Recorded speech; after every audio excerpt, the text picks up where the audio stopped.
One of the biggest ahas I've noticed in late stage brands I've worked with is really that monumental shift from, okay, user growth, revenue at all costs to, okay, then how do we shift the pendulum to thinking about profitable growth? As I think about evaluating profitable growth for a company, there's really five different touch points that I look at.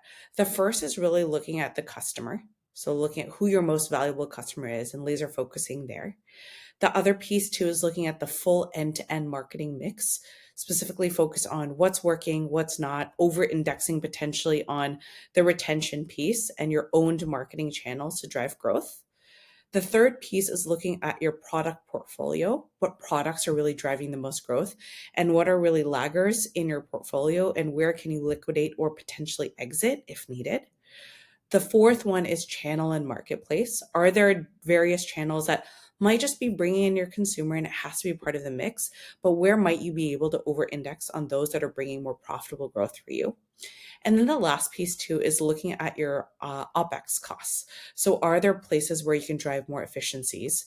Are there agencies that you work with where you can create more shared goals and create a more tiered structure around that partnership so that you're kind of more paying to play versus having a flat fee across the year? I can give a few examples of my time in at Everlane where a lot of our focus was, okay, what are the not so glamorous things that we can do to help create more efficiency in the business? From a consumer or marketing lens, how do we drive more efficiency on the retention marketing side? I think that's a little bit of a no-brainer or a simple kind of task, but it's kind of easily forgotten when we're thinking about a lot of user growth. So that was an avenue we shifted into. Succinct example there too was from an apparel perspective, product returns tends to be a really big pain point from a conversion standpoint and also unit economics.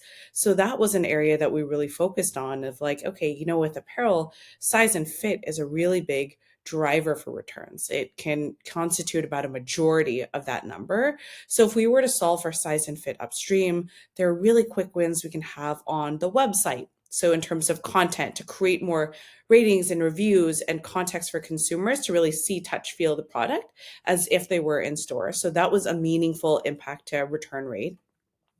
Other examples of changing our returns policy to maybe exchange only, or thinking about putting more product into final sale, or even thinking about, okay, what is the best path for returns?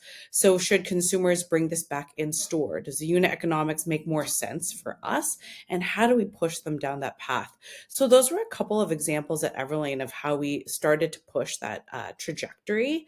And at Vital Proteins, we really made a more full-fledged effort to shift into a profitable path. So beyond just thinking about retention marketing, thinking about who's delivering the highest growth for us in a profitable way. So almost trimming the fat of who are the consumers that are no longer serving us or who are really offer happy. So they come in during a sale, they come in during Black Friday, Cyber Monday, but they tend to churn at a higher rate. So being laser focused on who that most profitable consumer is for us, looking at LTV, making sure we have the right measurement in place so that we can capture who those most valuable consumers are.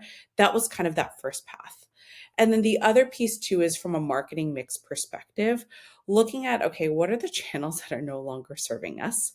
Are there channels that we can just remove? Or even products that we're focusing on? Okay, this hook of that first product, say it's a secondary item, tends to bring us less valuable consumers. Let's stop marketing or pushing that product and start pushing product that brings us more valuable consumers.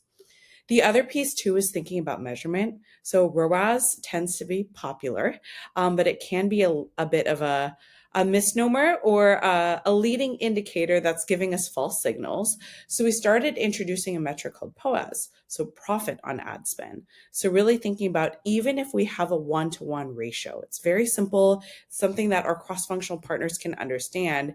We know that we're hitting break even sooner than just looking at ROAS as potentially a misleading indicator of how healthy our marketing mix is. And then I would say from a product perspective, doing an audit even every 6 months, but even better once a quarter, of what are the products that are really driving profit for us? And are there ways that we can work back with product creation to say, how do we make these margins more efficient for us long term?